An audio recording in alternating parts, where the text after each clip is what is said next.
Hello, I'm Lenny Pinna, and I'm the publishing editor of this book, A Face from Uranus, Correspondence between Tedd Burr and Henry Bellamann, 1943 to 1945. I am also the screenwriter for the 6-part limited TV series In the Name of Jamie Wakefield, which is based on the letters contained in the book, A Face from Uranus. The pilot for In the Name of Jamie Wakefield premiered on October 27th on YouTube. And so this reading series that I'm about to embark upon is meant for those who have seen the entire series pilot. If you have not, I would recommend watching the pilot before watching this video because there's really no way you'll know what's going on.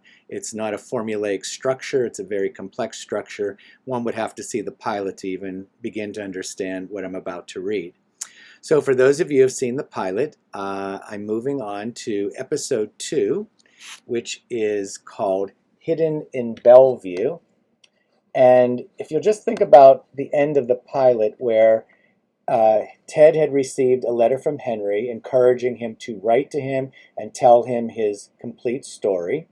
And Henry is having a conflict with his wife, Catherine, because he's having trouble writing the sequel to King's Row, the novel in which he brought him a best-selling claim to fame.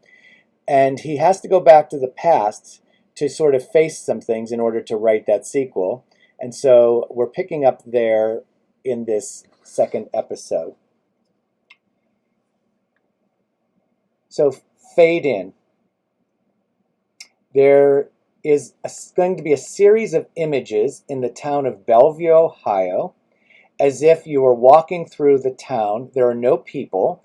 It's as if one person is in their interior mind walking the streets of Bellevue and contemplating their lives in Bellevue. So with Ted's voiceover, the images begin. Buried in the fertile loam soils of Ohio is Bellevue. It is a town of several thousands. Its streets are lined with flowing maples. The sun sends dusty shoots of light through the abundant leaves to the weedy gardens neatly placed at the side of each house. It is quiet and warm everywhere. On a Sunday afternoon, one either naps or trudges to a solitary theater for a matinee, after which there is the lure of a dingy ice cream parlor.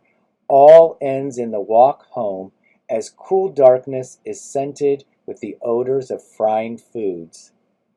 These images now culminate at the exterior of the Burr family home in the evening. There, from the street, a light can be seen in Ted's upstairs bedroom window. We hear Ted say, in voiceover, "Hidden in this massive world is Bellevue."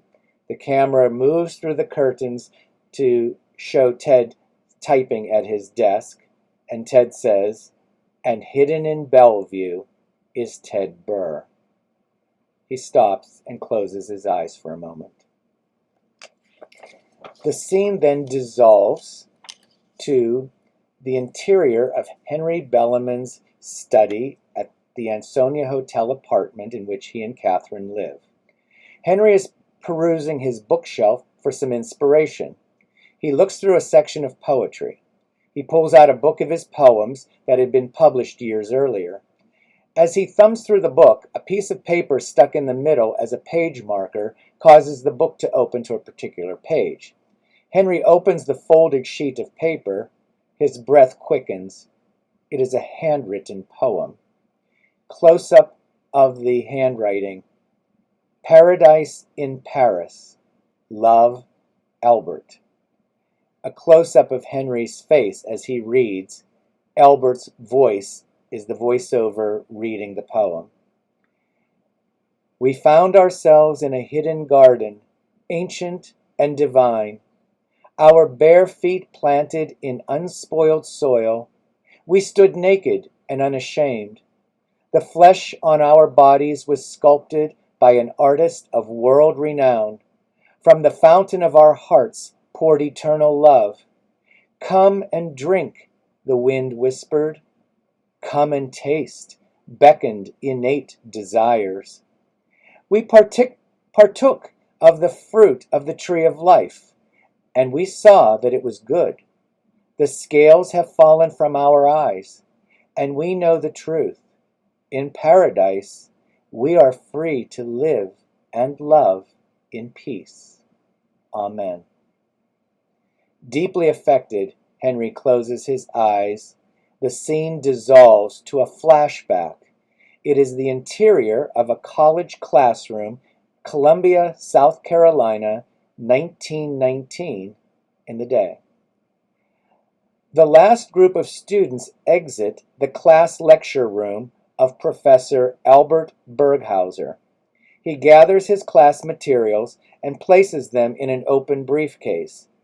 Henry slowly peeks in the door in the back of the classroom and enters.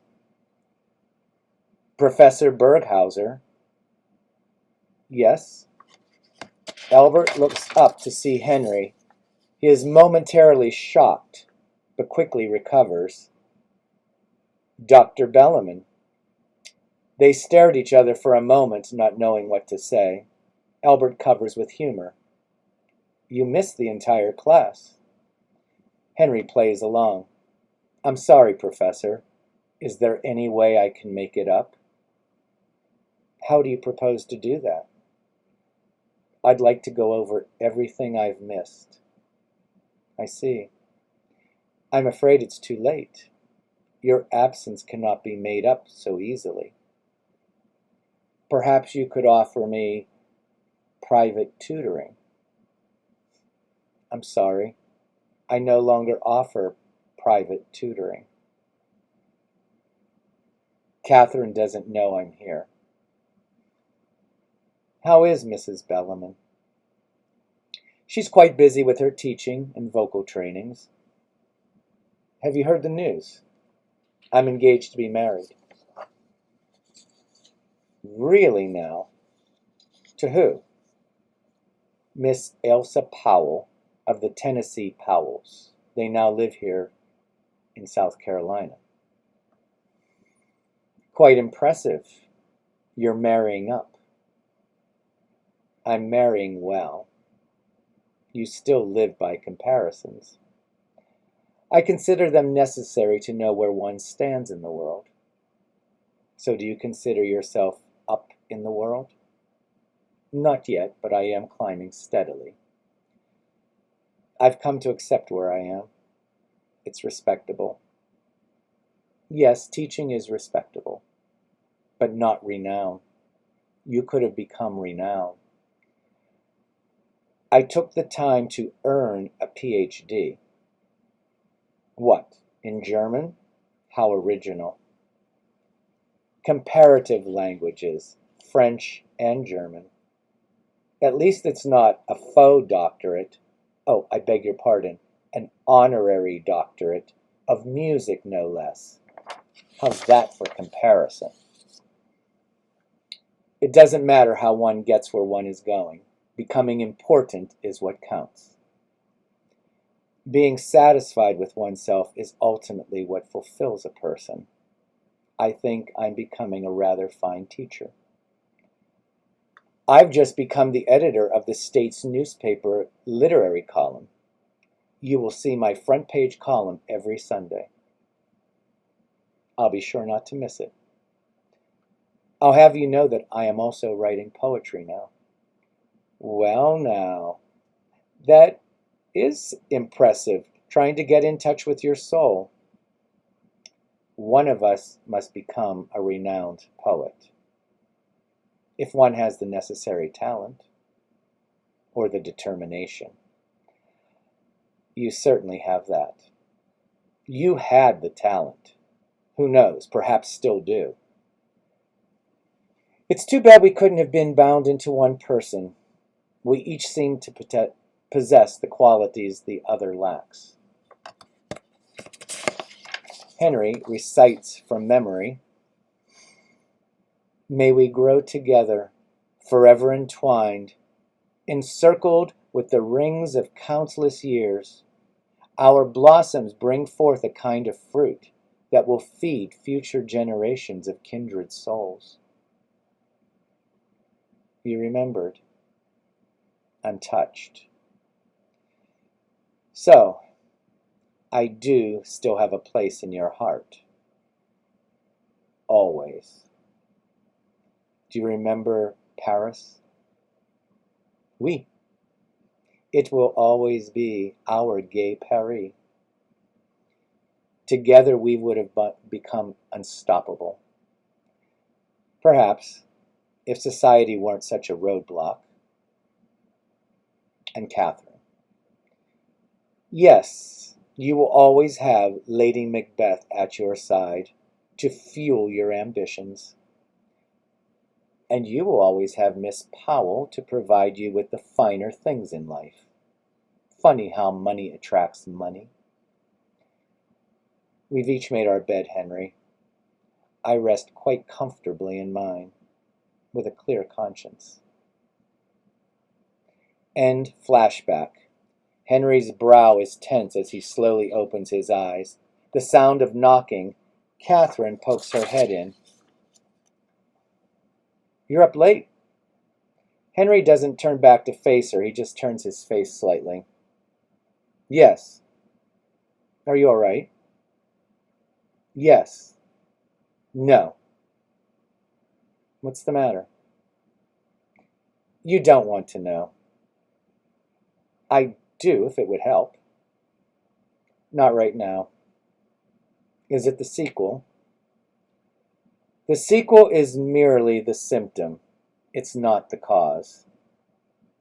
Perhaps it's better to rest now and start fresh in the morning.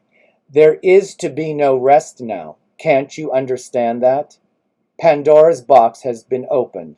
There can be no rest until the past is put to rest, or else I'm laid to rest, whichever comes first. Henry, please don't talk like that. Catherine, will you please just let me be? Fine. Good night. Catherine shuts the door. Henry breathes deeply. We cut to the interior of Tedd's bedroom at night. He continues typing his letter to Henry. We hear Tedd in voiceover.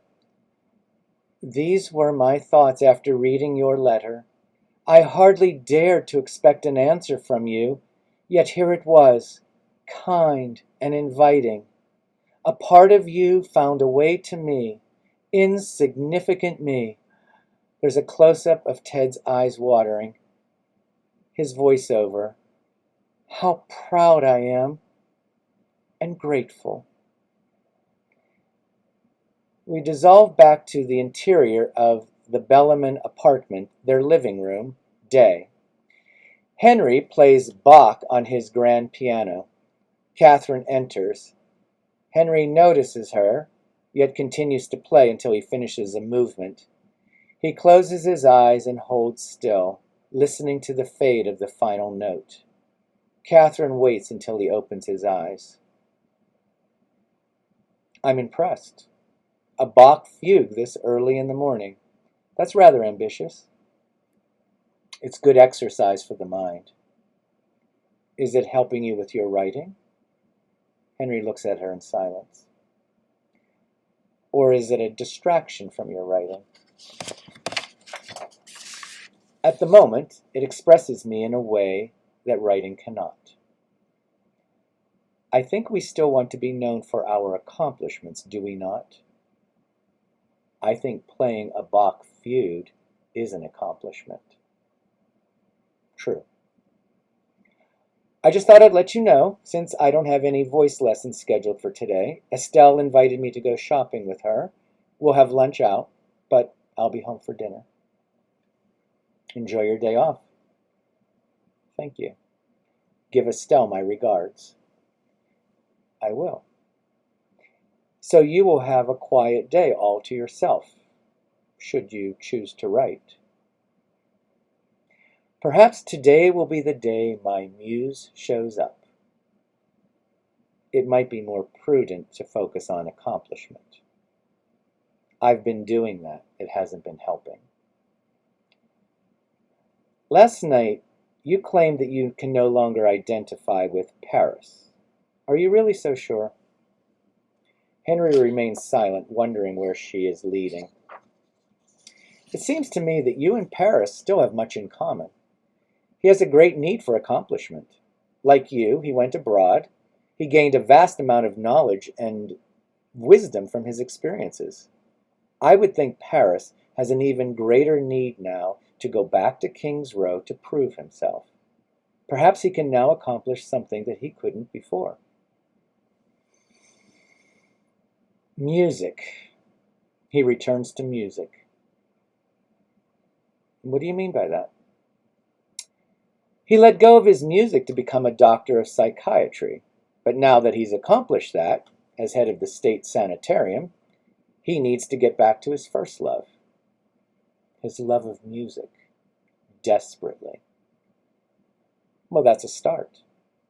If you add the fact that he is married to Elise, a young musical prodigy, what's the connection? It seems logical to me that Paris is ready to mentor someone younger, like he himself was mentored. With Elise, he could focus on both, mentoring and marriage at the same time. Now that would be an accomplishment. I guess it's possible, but where would the dramatic tension come from? But of course, I got it. Vera Leshinsky. Vera Leshinsky. What about her? Having performed famously around the world, she is now forced to come back to King's Row to take care of her aging father. She'll be psychologically tortured by his turn of misfortune.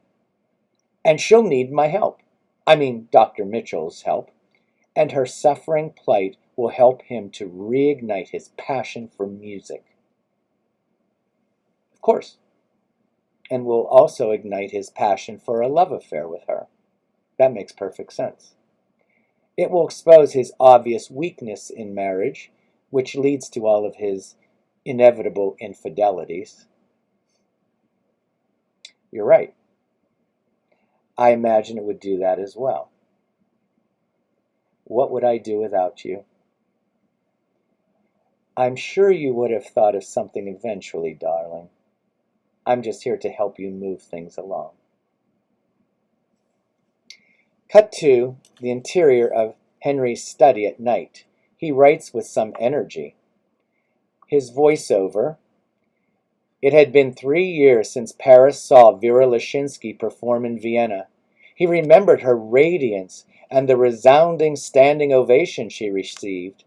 Upon returning to King's Row, Vera made good use of her talent as a high school music teacher. Perhaps she and Paris together were meant to inspire forward progress here in King's Row, he thought. We dissolve to the interior of a high school classroom. It's in King's Row, 1915 day. The last of the students depart the classroom. Paris, played by the same actor who plays 30-something Henry, pokes his head in as Vera gathers her materials. Miss Leshinsky. Yes. Vera looks up, delighted. Well, look who it is, Dr. Paris Mitchell. She quickly changes moods. Whatever are you doing here? I came to see you, of course. How strange. For a moment, when I looked up and saw you, I thought we were back in Vienna. Yes, you looked bright and gay for a moment. And then I remembered exactly where I am, here in King's Row. I'm here in King's Row too, Vera, and I am very glad to see you. How is young Mrs. Mitchell? She's quite busy with her music studies. She doesn't know I'm here. I'm engaged now, Paris. Oh? Since when? It's strange. I haven't heard. That's because You're the first to know. It happened last evening. You don't say, but to who? Who's the luckiest man in the whole wide world? I'm not sure how lucky he is. His name is Albert Powell. He's one of the Powell family that moved here from Tennessee. Impressive. You're marrying well. If one really cares about marrying well. Marrying well means something here in King's Row. I know. I'm giving in to convention. In order to live or survive in King's Row, one must appear respectable. It does make one's social life easier, even if it makes one's personal life more difficult. You remember Vienna, don't you, Paris? How could I ever forget? Marriage was the least of our desires. Yes, we made love and music together, and that was more important to us than an empty marriage. It was like hearing for the first time a strange, beautiful music. I think it is still possible. The miraculous Debussy preludes and the mysterious pagodes. We could play together again, Vera. I'm no longer a renowned musician, Paris. I'm just a respectable teacher. That doesn't matter to me, Vera. You and your music are still important to me. And what of your own music, Paris? I must confess lately I'm having great difficulty in composing anything of importance. I'm in desperate need of a muse. Vera throws her head back and laughs strangely as she moves to the window, looking out. What's so funny? The thought of me becoming a muse for you. It amuses me. Paris moves behind her. I've missed you more than you will ever know. Paris kisses the back of her neck.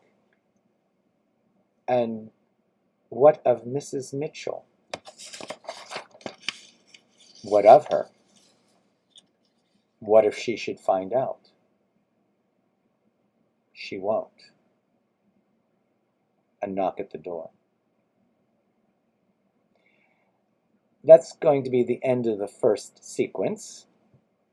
I just wanted to give you a little commentary about this first sequence, which has a lot about writing in it. These are writers.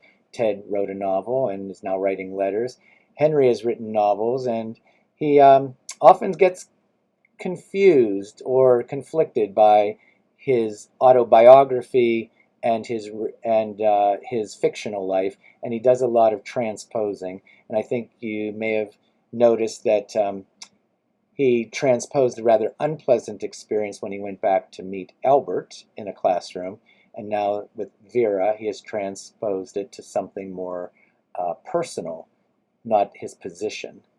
Whereas with Albert, it was about position, not about person. So thanks for joining me, and I'll see you the next time for the next sequence in episode 2. If you have any questions or comments, please write them below, and we can have discussions about this, because I am producing it in a very stripped down version as opposed to the pilot, which had costumes, makeup, sets. This is going to be strictly getting the story piece by piece. So if you have any questions or comments, please feel free.